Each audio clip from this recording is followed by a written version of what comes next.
Selamat petang pemirsa, inilah Wanyu Sore 12 Mei 2025. Pemirsa, perayaan gencatan senjata terjadi di Lahore, Pakistan oleh ratusan warga. Namun India menuding Pakistan melanggar kesepakatan dengan melakukan penembakan di perbatasan pada Minggu pagi. Informasi lainnya pemirsa, insiden pertempuran udara Pakistan-India yang melibatkan lebih dari 100 pesawat tempur masih jadi perbincangan. Militer Pakistan klaim jet J-10C buatan Cina tembak jatuh 5 jet India, termasuk Rafale, Sukhoi Su-30, dan MiG-29. Inilah Wanyu Sore selengkapnya. India menuding Pakistan melanggar gencatan senjata saat adanya perayaan damai di Lahore. Serangan artileri disebut menghancurkan rumah warga di Kashmir dan menewaskan hewan ternak.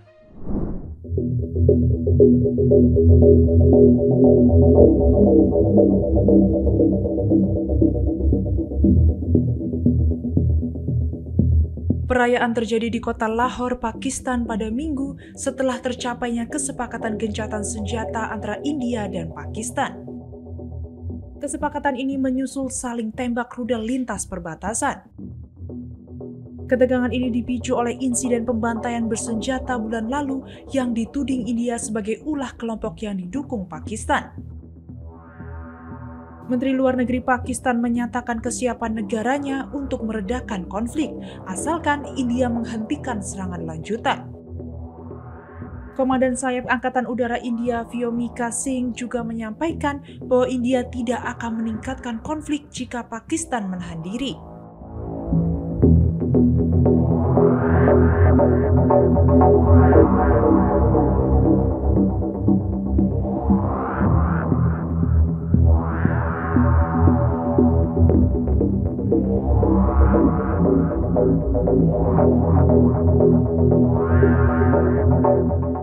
Amerika Serikat turut berperan dalam mediasi yang diwakili oleh Menlu Amerika Serikat Marco Rubio yang berbicara langsung kepada pejabat India dan Panglima Militer Pakistan Asim Munir.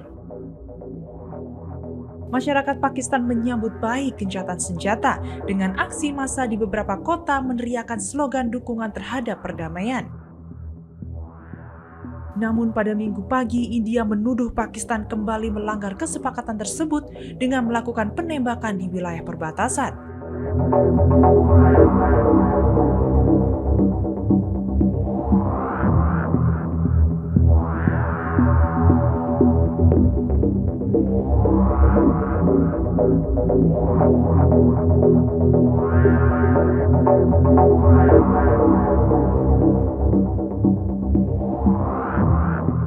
Warga desa Kotmaira di Kashmir, India melaporkan adanya serangan artileri dari Pakistan yang menghancurkan rumah warga dan menewaskan hewan ternak.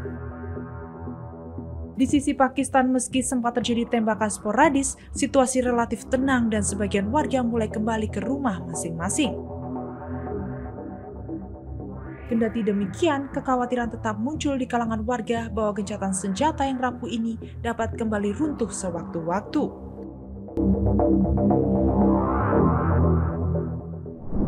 Militer Pakistan mengklaim jet J-10C buatan Cina ditembak jatuh 5 jet India termasuk Rafale, Sukhoi Su-30, dan MiG-29. Angkatan Udara Pakistan mengungkap data rinci mengenai pertempuran udara melibatkan jet tempurnya melawan India.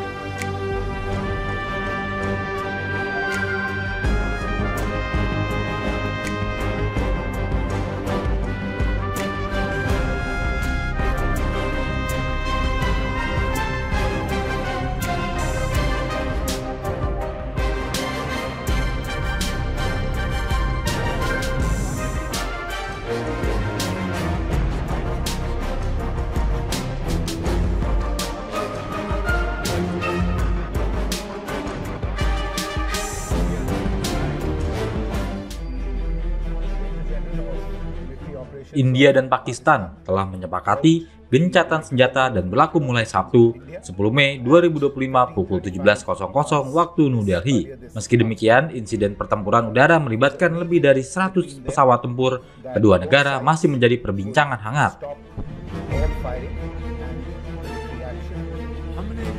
इख्तियार रियासत के तौर पर आलमी और इलाकाई अमन और खित्ते में बसने वाले करोड़ों लोगों के मफाद में जंग बंदी की तजवीज़ का मुस्बत जवाब दिया। Bahkan kejadian itu akan menjadi bahan penyelidikan dan analisis para pengamat militer kalangan industri pertahanan, serta negara-negara yang menggunakan pesawat-pesawat tersebut.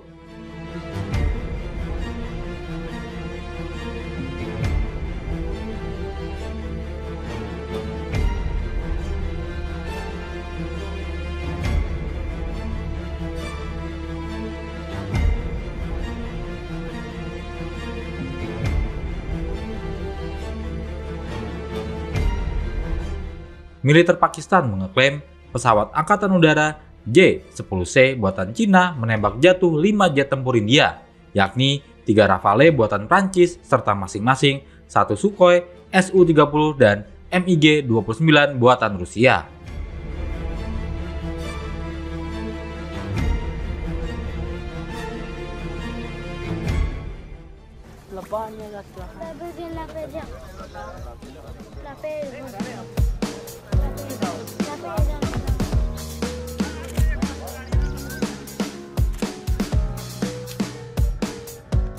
Puing-puing jet tempur tersebut jatuh di beberapa wilayah India dengan perbatasan Pakistan. Namun banyak faktor yang menyebabkan keoknya pesawat Rafale, pesawat tempur canggih buatan Prancis itu.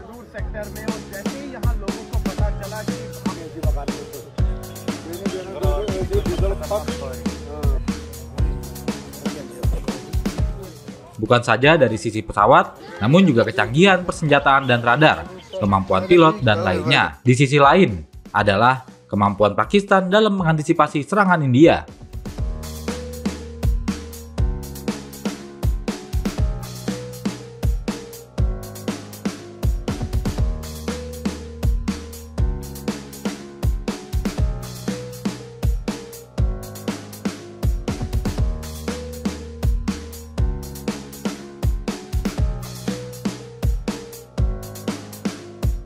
Angkatan Udara atau AU Pakistan mengungkap data rinci mengenai pertempuran udara melibatkan jet tempurnya melawan India.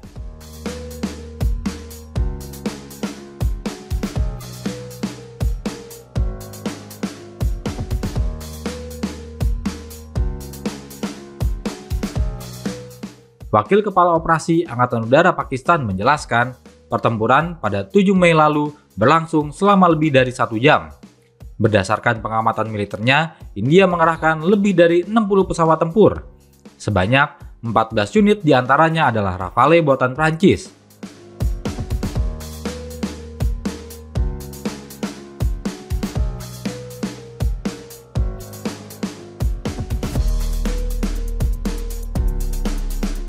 Sedangkan Pakistan mengerahkan 42 pesawat tempur berteknologi tinggi, termasuk F-16 buatan Amerika Serikat atau AS, serta JF-17 dan J-10 buatan Cina.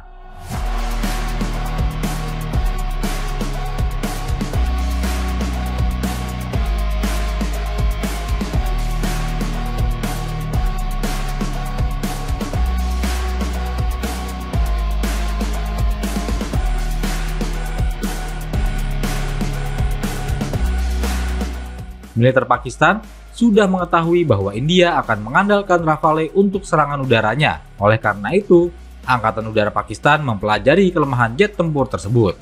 Dia menambahkan, sebenarnya pesawat-pesawat Pakistan bisa menembak lebih banyak jet tempur India, namun menahan diri.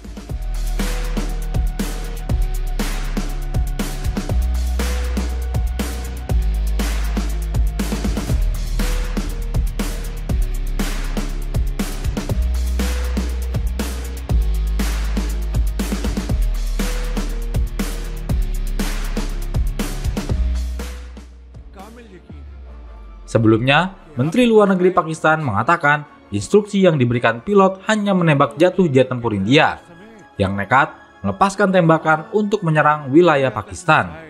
Ia menambahkan, 4 jet tempur India juga sempat berusaha memasuki wilayah udara Pakistan namun bisa dicegat.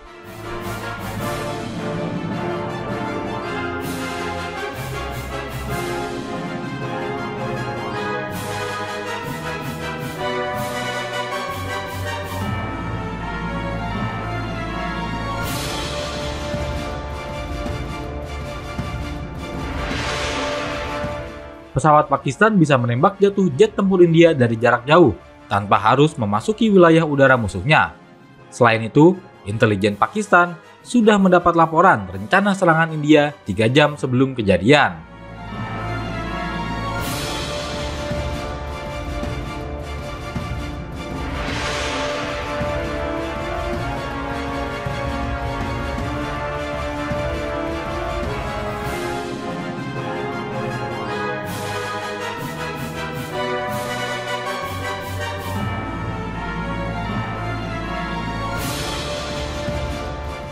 Sejak itu, Angkatan Udara Pakistan menyiapkan armada untuk melakukan pertahanan.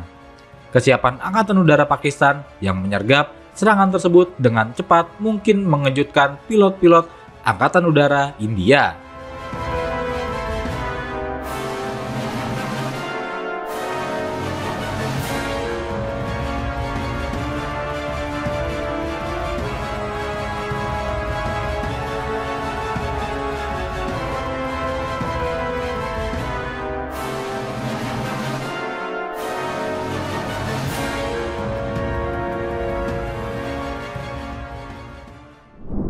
Menteri Pertahanan Pakistan mengatakan bahwa pilihan serangan nuklir terhadap India sudah ada sebelumnya.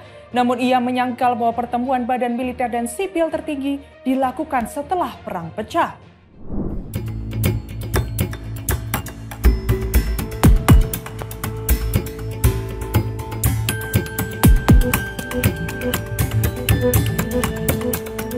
Menteri Pertahanan Pakistan Khawaja Asif mengatakan opsi serangan nuklir terhadap India sudah ada.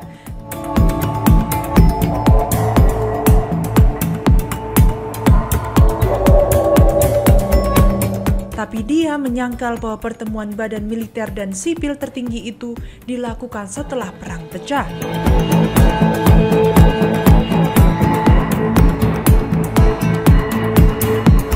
Badan militer dan sipil tertinggi itu mengawasi persenjataan nuklir Pakistan.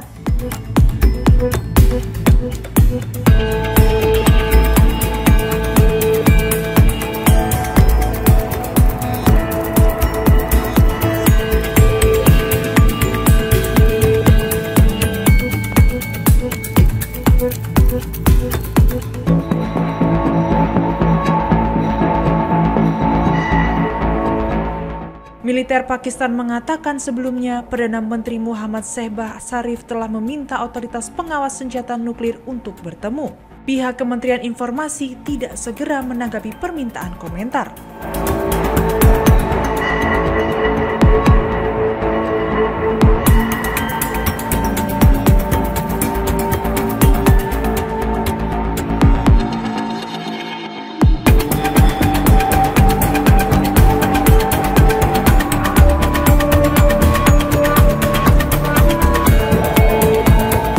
Pertempuran terburuk antara kedua negara bersenjata nuklir sejak 1999 telah menewaskan puluhan orang di kedua belah pihak.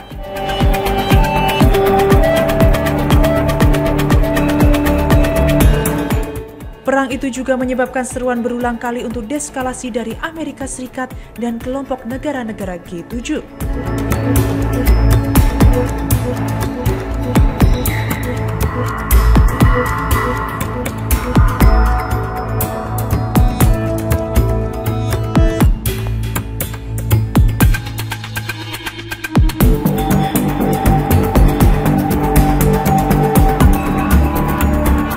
Selain itu, Menteri Luar Negeri Amerika Serikat Marco Rubio menelepon kepala militer Pakistan.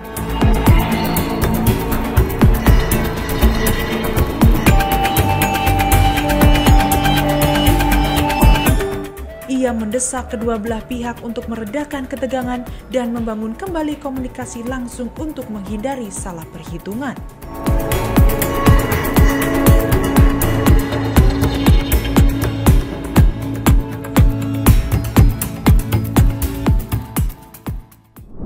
Perang India versus Pakistan yang masih berkecamuk disebut dapat berdampak langsung ke Indonesia. Pasalnya, kedua negara tersebut merupakan pasar ekspor batu bara utama bagi Indonesia.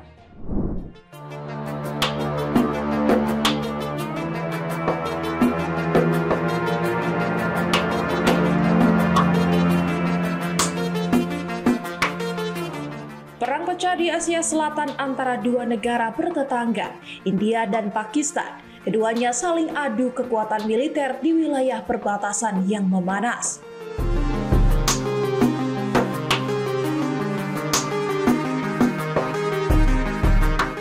Ketegangan memuncak usai serangan mematikan pada 22 April 2025 lalu di wilayah Kashmir, tepatnya di area yang dikuasai India.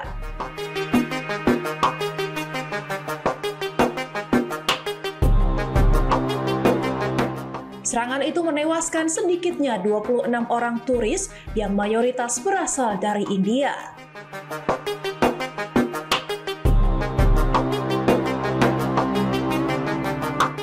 Situasi ini memperburuk hubungan dua negara yang sejak lama berseteru, terutama soal klaim atas wilayah Kashmir.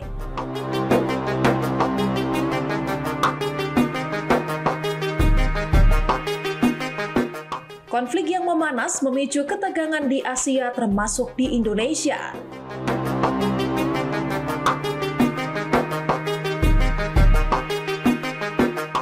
Pasalnya, India dan Pakistan merupakan dua negara tujuan utama ekspor batu bara Indonesia.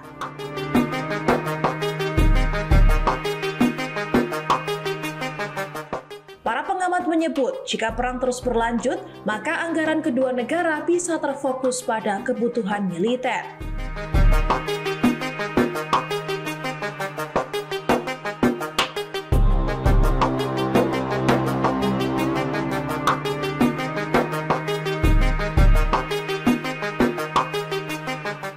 Dampaknya, pembelian batu bara dari Indonesia pun bisa menurun drastis.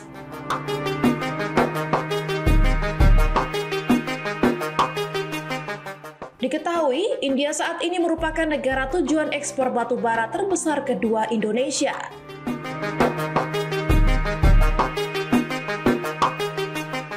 Namun India juga sedang menggencarkan pertambangan dalam negeri.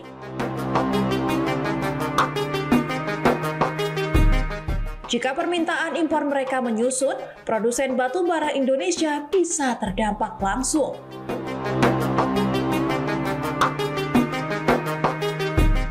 Sementara itu dari Pakistan, permintaan batu bara bebas sudah menurun dalam 3 tahun terakhir. Penurunan ini dipicu kebijakan Pakistan yang mendorong penggunaan batu bara produksi lokal. Dengan adanya kesepakatan gencatan senjata, kekhawatiran pasar pun sedikit mereda. Namun begitu, para pelaku industri di Indonesia tetap waspada terhadap dinamika geopolitik yang bisa berubah sewaktu-waktu.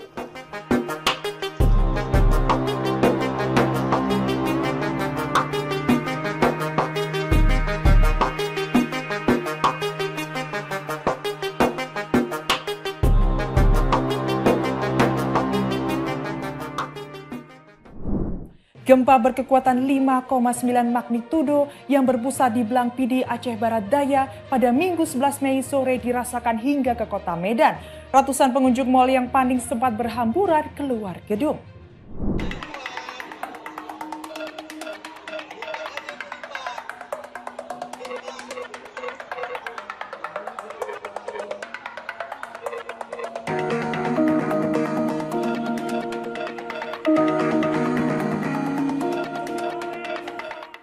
Gempa berkekuatan 5,9 magnitudo yang berpusat di Blangpidi, Nanggro Aceh Darussalam pada Minggu 11 Mei sore dirasakan hingga ke kota Medan.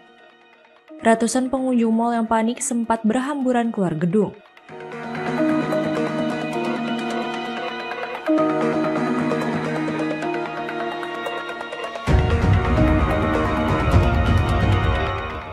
Kepanikan terjadi saat getaran gempa mulai dirasakan warga di kota Medan. Warga yang sedang berada di dalam salah satu mal terbesar di kota itu mendadak berlarian menyelamatkan diri.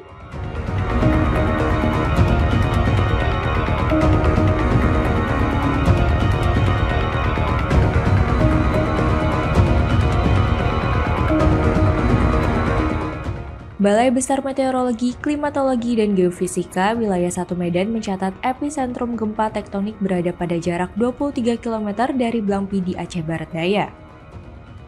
Gempa dengan kekuatan 5,9 magnitudo tersebut terjadi pada sore hari. Pusat gempa yang berada di dasar laut tidak menyebabkan tsunami.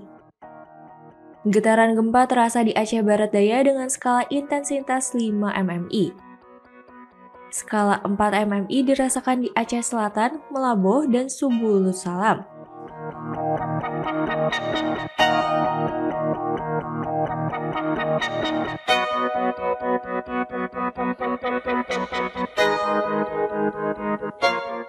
Sementara itu, gempa juga terasa hingga ke kota Medan, Sumatera Utara dengan skala 3 mmi.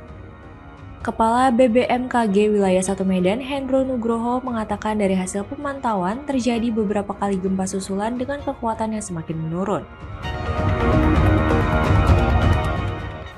Dilaporkan bahwa hari ini, Minggu 11 Mei 2025, pada pukul 15.57.43 WIB, wilayah pantai selatan Aceh Barat Daya, Aceh, diguncang gempa tektonik. Hasil analisis BMKG menunjukkan gempa bumi ini memiliki parameter update dengan magnitudo 5,9. Epicenter gempa bumi terletak pada koordinat 367 lintang utara, 96,83 bujur timur, atau tepatnya berlokasi di laut pada jarak 23 km barat daya Blangpidi, Aceh Barat Daya, Aceh pada kedalaman 83 km. Dengan perhatikan lokasi epicenter dan kedalaman hipocenternya, gempa bumi ini terjadi merupakan jenis gempa bumi menengah akibat adanya aktivitas deformasi batuan intraslab. Hasil analisis mekanisme sumber menunjukkan bahwa gempa bumi ini memiliki mekanisme pergerakan naik atau thrust fault. Nah, untuk dampaknya Pak terasa sampai di mana dan kelasnya? Ya, untuk dampak di gempa bumi ini berdampak 5 mmi, jadi 5 mmi itu seperti getaran dirasakan oleh hampir semua penduduk, orang banyak terbangun, gerabah pecah, barang-barang terpelanting, tiang-tiang dan barang besar tampak bergoyang, bandul lonceng dapat berhenti. Nah, yang dirasakan 5 mmi ini, daerah Aceh Selatan, Nagan Raya, Melaboh, Subulus Salam, terus dengan 4 mmi, jadi 4 mmi ini bila pada siang hari dirasakan oleh banyak orang dalam rumah. Yang dirasakan 4 mmi adalah daerah Medan, Binjai, Deli Serdang, Karo, Gayo Luas. Nah, sedangkan 3-4 mmi bila ini getarannya bila pada siang hari dirasakan oleh orang banyak dalam rumah. Ini daerah Langsa, Aceh Singkil, Aceh Timur. Dengan kedalaman epicentrum pada 83 km, gempa ini tergolong gempa bumi menengah. Hingga saat ini, belum ada konfirmasi mengenai kerusakan pasca gempa bumi tektonik tersebut yang berpusat di Aceh Barat Daya.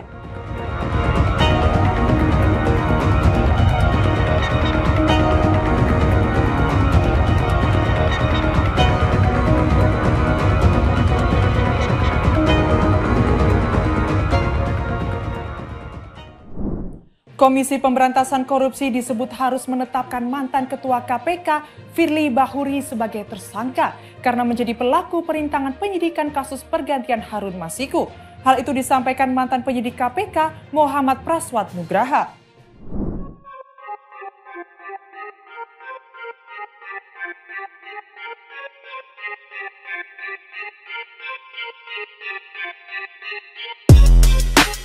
KPK disebut harus menetapkan mantan Ketua KPK Firly Bahuri karena menjadi pelaku perintangan penyidikan kasus pergantian Harun Masiku.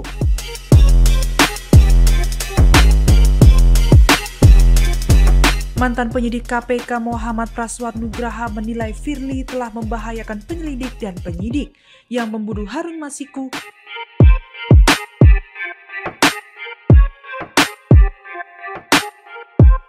yang diduga melibatkan Sekjen PDIP Hasto Kristianto.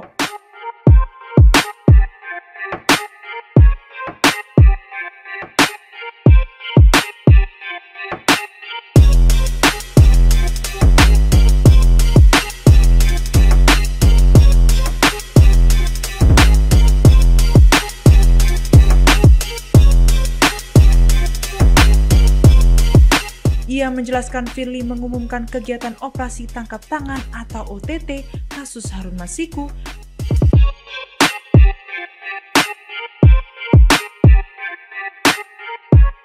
padahal saat itu operasi belum selesai digelar pada 8 Januari 2020.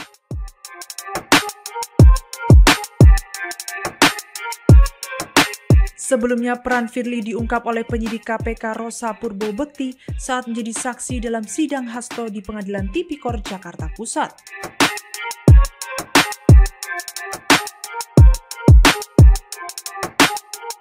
Tindakan Firly dinilai membocorkan operasi senyap yang dilakukan KPK dalam memburu Harun Masiku.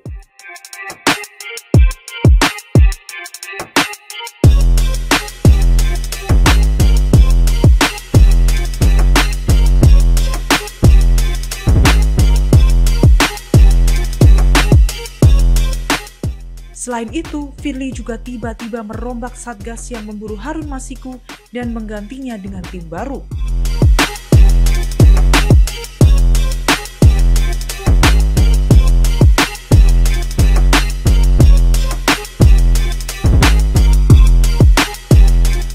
Tak hanya itu, Rosa mengatakan Firly sempat mencopotnya dari penyidik KPK dan memulangkannya ke instansi asal Mabes Polri.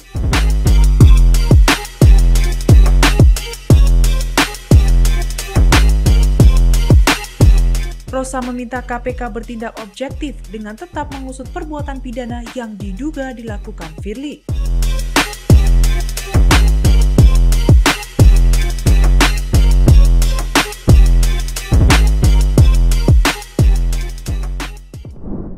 Presiden Amerika Serikat Donald Trump akan menerima pesawat mewah hadiah dari Kerajaan Qatar. Pesawat ini nantinya akan digunakan menjadi Air Force One atau pesawat kepresidenan Trump untuk mendukung tugasnya selama menjabat Presiden Amerika Serikat.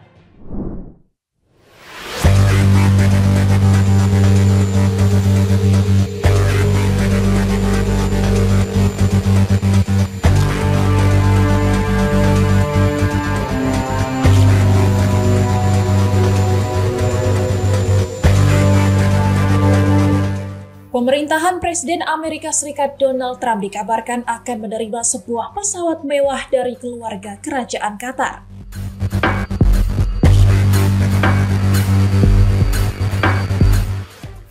Pesawat jenis Boeing 7478 tersebut rencananya akan dimodifikasi dan digunakan sebagai Air Force One selama masa jabatan keduanya.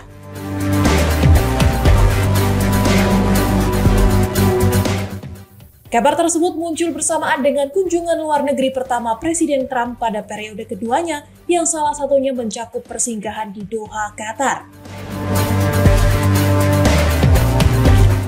Dengan harga pesawat yang diperkirakan mencapai 400 juta dolar Amerika Serikat, langkah ini dinilai belum pernah terjadi sebelumnya.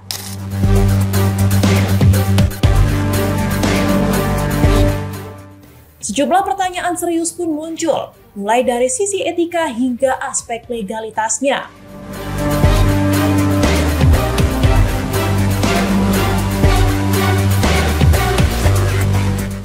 Menurut seorang pejabat Qatar, pesawat itu secara teknis diberikan dari Kementerian Pertahanan Qatar kepada Pentagon.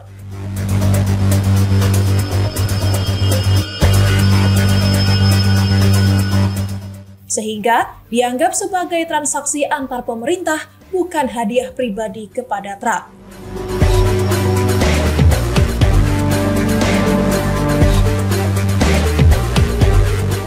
Nantinya Departemen Pertahanan Amerika Serikat akan melakukan modifikasi, termasuk penambahan fitur keamanan untuk mendukung operasional Presiden.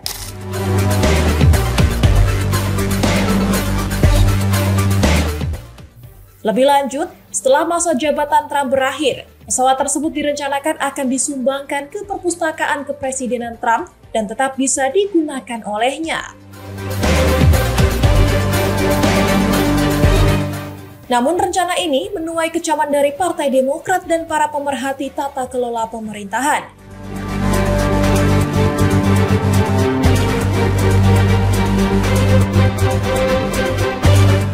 Mereka menilai kebijakan tersebut berpotensi menimbulkan konflik kepentingan dan melanggar prinsip transparansi serta etika dalam pemerintahan.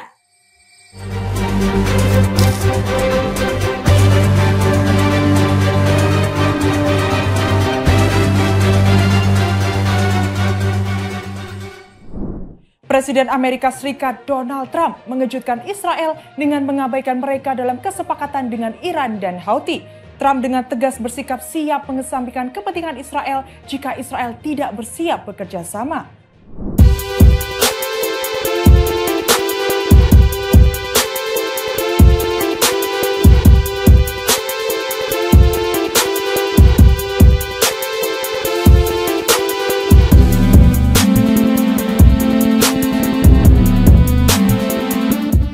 Presiden Amerika Serikat Donald Trump menunjukkan ketegasan menjelang kunjungan strategisnya ke kawasan Teluk.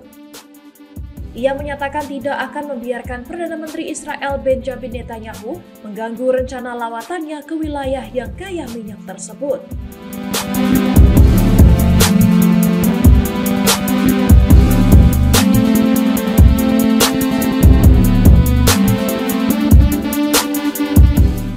Dilansir Middle East Eye, Trump menekankan bahwa ia ingin Timur Tengah tetap stabil, bebas dari perang dan bencana kemanusiaan selama kunjungan diplomatiknya. Ia pun menyatakan siap mengesampingkan kepentingan Israel jika negara itu tidak kooperatif.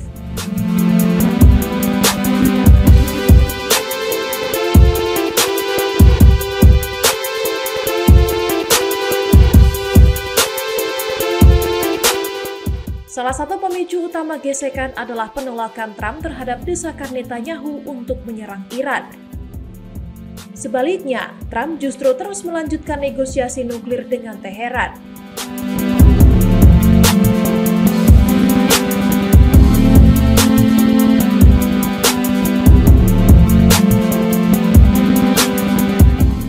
Di sisi lain, Trump juga dikenal mendukung sejumlah kebijakan keras Netanyahu, termasuk kampanye militer di Gaza dan blokade pasokan. Ia bahkan menggagas serangan terhadap kelompok Houthi di Yaman, tindakan yang sempat disambut positif oleh Israel.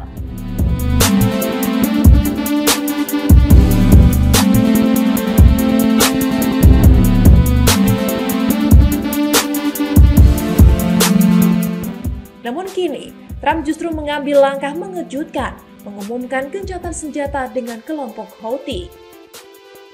Langkah ini dinilai sebagai upaya untuk memperlancar perundingan dengan Iran dan menenangkan sekutu Arab seperti Arab Saudi yang ingin konflik di Yaman segera dihentikan.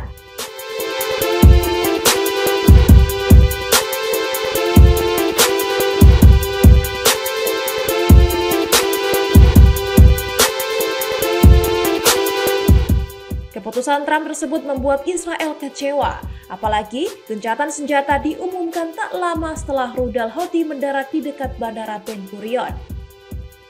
Meski begitu, Amerika menegaskan hanya akan melakukan intervensi militer jika warga negaranya dirugikan secara langsung. Terlepas dari keberadaan lebih dari 700.000 warga berkewarganegaraan ganda Amerika Serikat Israel.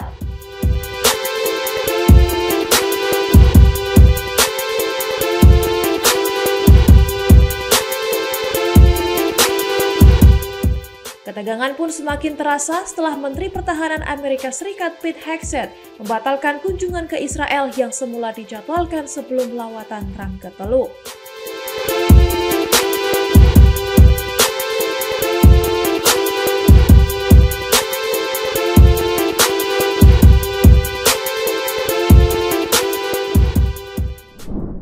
Emil Audero, kiper timnas Indonesia, berhasil membantu Palermo FC lolos ke play-off promosi Serie A 2025-2026 dengan skor 2-0 atas Frosinone. Namun jadwal play-off memunculkan dilema sebab ia mungkin terlambat gabung ke pemusatan latihan timnas Indonesia jelang laga lawan Cina mendatang.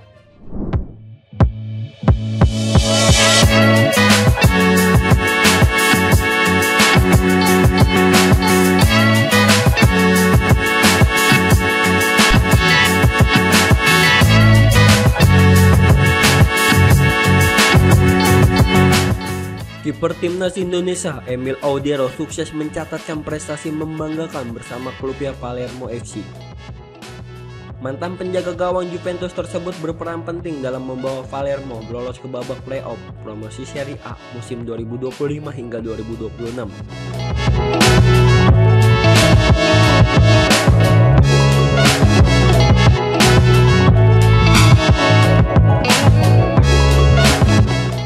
Kepastian itu didapat usai kemenangan 2-0 atas Frosinone pada laga pekan ke-38 Serie B yang berlangsung di Stadion Reggio Barbera Jumat 9 Mei 2025. Audero tampil penuh dan mencatatkan clean sheet ketiganya sejak dipinjam dari Como pada Februari lalu.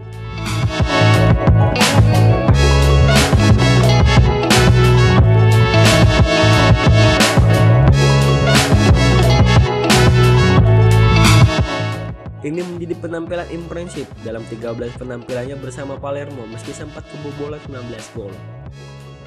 Berkat hasil tersebut, Palermo kini mengunci posisi ke-7 klasemen sementara dengan koleksi 51 poin.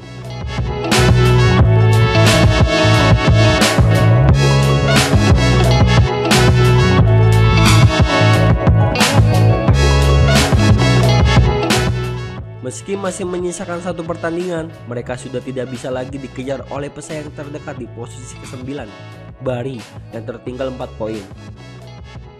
Sebagaimana diketahui, dua tim teratas di klasemen akhir Serie B, Sassuolo dan Pisa SC, otomatis promosi ke Serie A.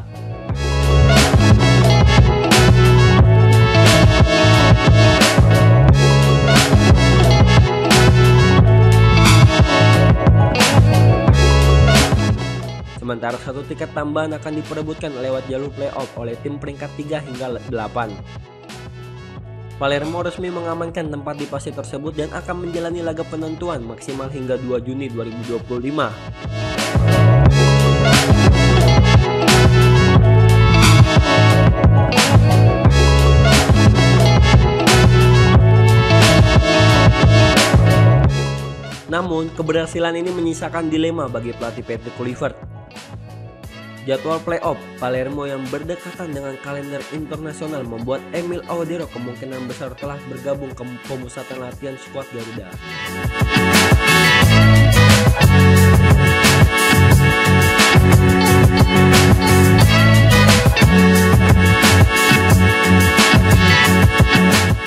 Situasi ini menjadi sorotan karena Emil berpotensi menjadi kiper utama dalam laga melawan Cina menyusul absennya Martin Paes akibat akumulasi kartu. Diketahui, Rizky Ridho dan kolega akan melawan Cina 5 Juni di Stadion Utama Gelora Bung Karno dan Jepang 10 Juni di kandang lawan.